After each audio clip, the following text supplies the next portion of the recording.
Global city. Global city, an urban center that enjoys significant competitive advantages and that serve as a hub within a globalized economic system. The term has its origin in research on cities carried out during the 1980s, which examined the common characteristic of the world's most important cities. A global city or world city are concept which postulate that globalization can be broken down in terms of city type, geography, localism that see global processes being created, facilitated, and enacted.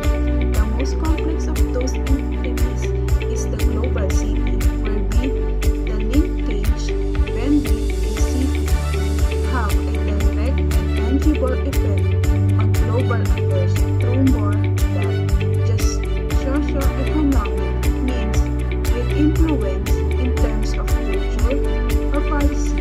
The terminology of global city as opposed to mega city is thought to have been first coined by Saskia Sassen in referring to London, New York, and Tokyo in her 1991 work, The Global City. The typical characteristics of a global city are the use list of companies in the accounting, advertising, banking, and law service industries to locate branches and other locations around the world in order to assess the significance of different cities as production hubs for these services. This has some drawbacks in that it may not always be clear whether, for example, a particular accounting firm is performing routine work of the kind accountants have always done or advanced work of a type specific to globalization, but at least it makes an effort to derive lists related to the production of services. This analysis makes use of standards in 5 areas. Number 1. Commercial activity, headquarters, services firms, capital market value, number of international conferences, value of goods through ports and airports. Number 2.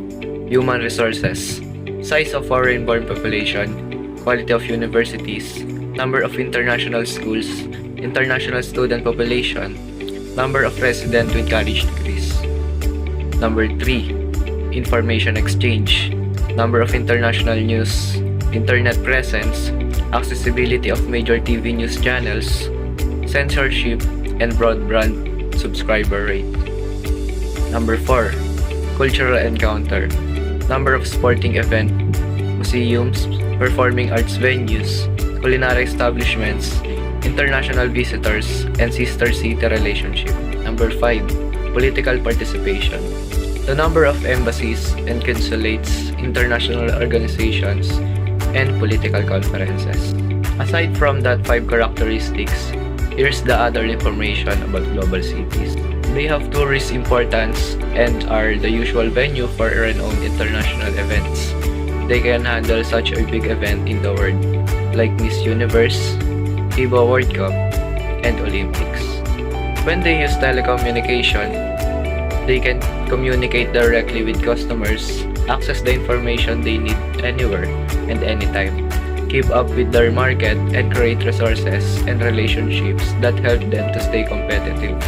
They actively participate in the world economic flow and constitute financial hubs in the respective regions. Because the international monetary system and global economic developments to identify risk and recommended policies for growth and financial stability. So do you already have idea on what country belongs in global city? While we are discussing the characteristics of global city, cities are referred as engines of globalization. Why cities are referred as globalization's engine? Globalization is characterized by more interconnectedness, interdependence, and integration. A city is a large human settlement with a distinct social, economic, and political function. A city is a central location for capital, labor, and information. We call cities as engines of globalization because cities are where everything starts. Cities are where global operations are centralized. Cities and their surrounding regions helps to shape globalizations. For example, they provide a suitable labor force, making available the required physical and technological product, creating a stable and accommodating regulatory environment, and many more. Thus, city medicates the reciprocal relationship between economic globalizations and human development. They form an important role or link in the processes of globalizations and their implications for human development. Cities play a key role in this regard. Therefore, cities serve as globalization's engines because they are dynamic and embrace advancement that benefited all the countries throughout the world. They build a broad range of industrial product that supports the globalization. Let's talk about the classification of global cities. There are three classifications of global cities, which is the beta, alpha, and gamma cities. Alpha cities are the primary nodes in the global economic network.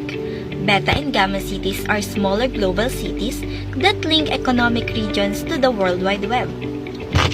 For us to be able to understand these three classifications of global cities, let me discuss it one by one.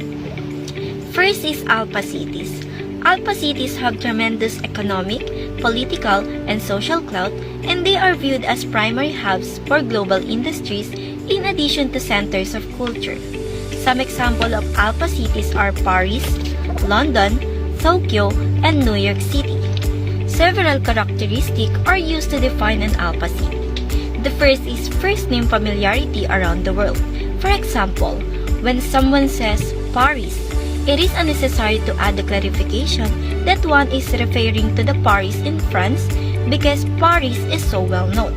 When given the name of an alpha city, most people can say which country that city is in, and they may be aware of several major landmarks in that city, such as the Eiffel Tower in Paris.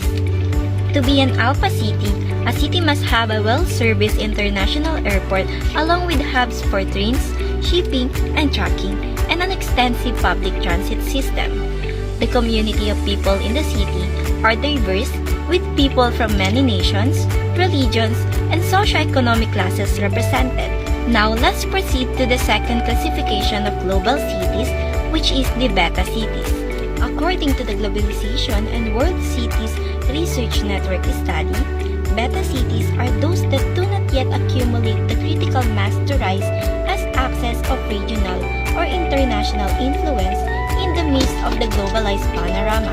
According to the Globalization and World Cities Research Network study, beta cities are those that do not yet accumulate the critical mass to rise as access of regional or international influence in the midst of the globalized panorama.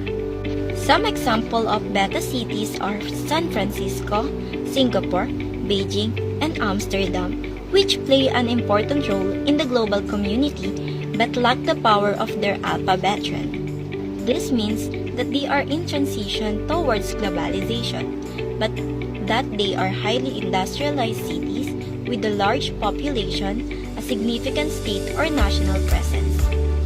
Beta cities are also often centers of economic, cultural, and political activity and can have a strong influence on regional and national economies. Let's proceed to the last classification of global cities. Gamma cities are still a long way from being global cities. They are still anchored in economic, financial, and socio-cultural processes typical of the 20th century or the entry into modernity. They are generally capitals of the so-called Third World.